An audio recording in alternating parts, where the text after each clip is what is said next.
In the final episode of Children of Heroes, we travelled over 7 hours north from London to North Berwick in Scotland, where we talked to Mrs. Julia Albert Recht, granddaughter of Captain Walter Karl Recht. Thank you for participating in our project Children of Heroes.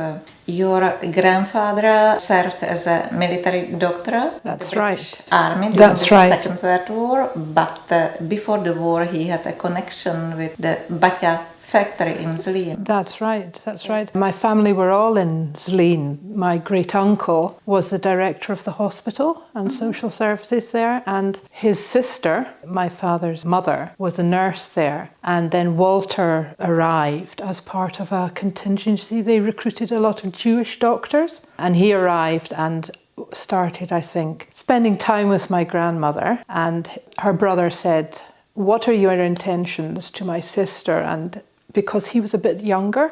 Anyway, they ended up getting married, but they met in the Baťa hospital in Zlín. What about around the world flight with Jan Baťa? I think it was 1932, Baťa was flying around the world, I think, to set up the factories, but they were also looking at public health because he was a kind of social experiment philanthropist. And my grandfather went as his personal physician. So they flew in this very small plane. I think it crashed in the States, nobody injured, but it was there until... Nobody injured, but it crashed in the States and it was there until maybe 10 years ago, and it's now been restored and it's back in Czech Republic. So this is a book that was written based on my grandfather's diaries. It was about the round-the-world trip in 1932 and 1937. The first trip was by plane. Here's a picture of the plane with my brother, who is a pilot. He hopes to fly it one day. It's been restored. It's beautiful, huh? It looks like one of these American Winnebagos, you know, with the silver. It's very deco. This is showing the trip from Zlín, the one they did by boat to the Far East. In the back, it shows the flight. So they went right across the Atlantic, you know. I know they went to Japan, and this is a photograph of them in Zlín waiting to leave. And here's Jan Baťa, and you can just see my grandfather's head popping out from behind. In 1938, your grandparents realized that it would be safer to leave the country. Yeah. And they moved to the United Kingdom. Yeah. How did they manage? My grandfather was Jewish. My great uncle, Bohuslav, who was the director of the hospital, he had recruited a lot of Jewish doctors, I think because of a shortage, or they were very well trained. And he realized the danger. He was part of resistance, kind of underground resistance, and he called them together. I remember being told this story, and basically they tried to get Baťa positions for them in other Baťa locations around the world, and they succeeded with 2. But my grandfather and grandmother, I think it was about just the Nazis were coming over the border, they knew, and they got out 39. And the 2 other families, we're still in touch with one of them. They ended up in Kenya, and the other went to Singapore. It was Tom Stoppard's family. How did they manage to come to the UK? I don't know the details. Maybe he applied as a skilled doctor. I've actually got a document here written by my grandfather. Can I show you? This together, and it's asking any government to consider taking this hospital. And it basically lists all the doctors, their specialities. This is my grandfather. So it lists all their skills, their specialisms, education, which languages they speak. And they're trying to get the government, you can see the introduction, but they got no response. And your grandfather is this one. This one. He was born in Olomouc. This is my grandmother. She was born in Kostelec. Her father was a doctor, all the family were doctors, and she wanted to be a nurse. This is a photograph of the medical team in Zlín, at the Batya hospital.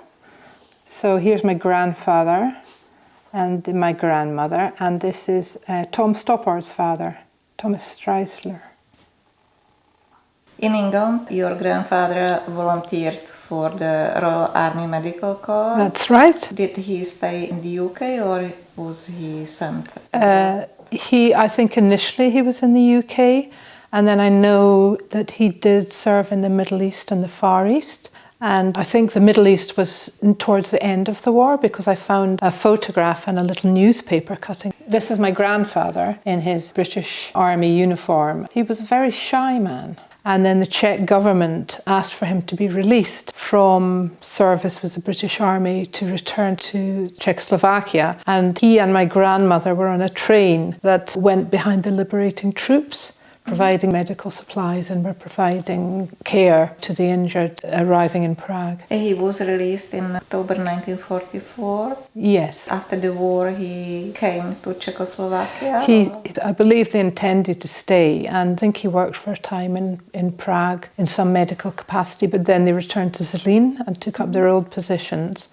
And then I think, again, they realised that things were not looking good, and they had the opportunity to come back to the UK. So they did. I think a lot of the staff at the hospital were sacked as the communists increased in their power. And then my father joined them in Scotland in 1949. Mm-hmm. And during the war, your grandmother organised the first nursing course for Czechoslovak women? Yes. Was under the Czechoslovak Red Cross? That's correct. And I think was very active. I think that she was in London during the Blitz and organising the Red Cross nurses, and I think she wrote the kind of training courses. This is my grandmother with the wife of the president, Hanna Benesova, who founded the Czechoslovakia Aid in the UK. But she's looks very military, but it was with Red Cross, I guess.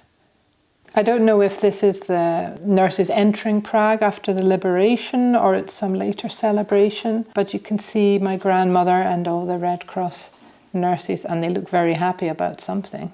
What did your grandparents do after returning? They ended up in Edinburgh, where my grandfather was a surgeon. And when my father joined in 1949, he had already completed his medical studies, or had nearly completed his medical studies in Prague, but it wasn't recognised to the same extent, so he had to do some retraining at Edinburgh. And there he met my mother, who was at art school, and they married. Then us three children appeared over time, but my grandparents, I'm not sure why, I think it must have been work. He ended up in the end in Wales, in Cwmbran, as an orthopaedic surgeon there.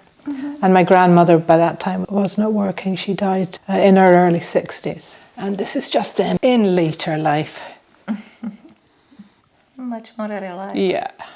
My uncle was ambassador in Egypt, but his first posting was in Lebanon. And the family story is that he was known as the fat spy. So he spoke Arabic, so I don't know if he was really a spy, but he was a little overweight at that point. You were born in Scotland? I was born in Edinburgh, yes, in 1960. Shows how old I am. And then my father got a job at we were 1 year in Nigeria, because at one time there's a scheme for Scottish doctors to have the opportunity to teach in Africa. And then after that we moved to Aberdeen, where my father got a job at the university.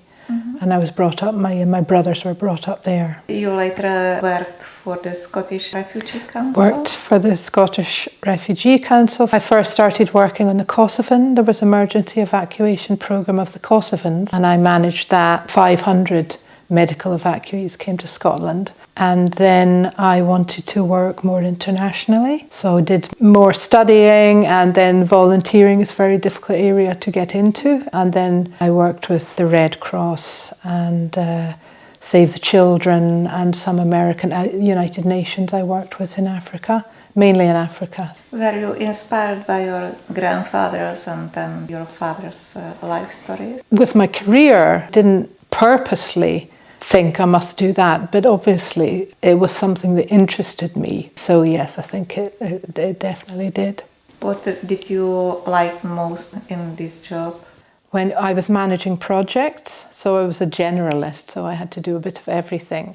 So you get the money from the government or the UN or whoever it is to carry out set up medical services in South Sudan, and you have to make that happen in a short space of time. And I liked the variety and also the privilege of being in these places that you would never normally get to go, and knowing you could leave, where the people that you were helping could not.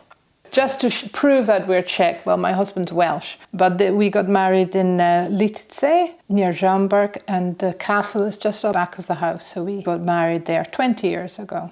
Since I retired, I took up ceramics, and just as a hobby, and then people started wanting to buy stuff, so now I sell a lot, and I have had exhibitions in London, but I think it's quite influenced by Czech folk art, actually, what I do. Would you say that your grandparents' Czech background has a big influence on your life? Hugely, I think. I always felt quite special because, brought up in Scotland, it's everything you know. So when you have something unknown, foreign family that you don't get to see, it's very exciting as a child. And I've spent a lot of time there since. We have very good family relatives there that we visit.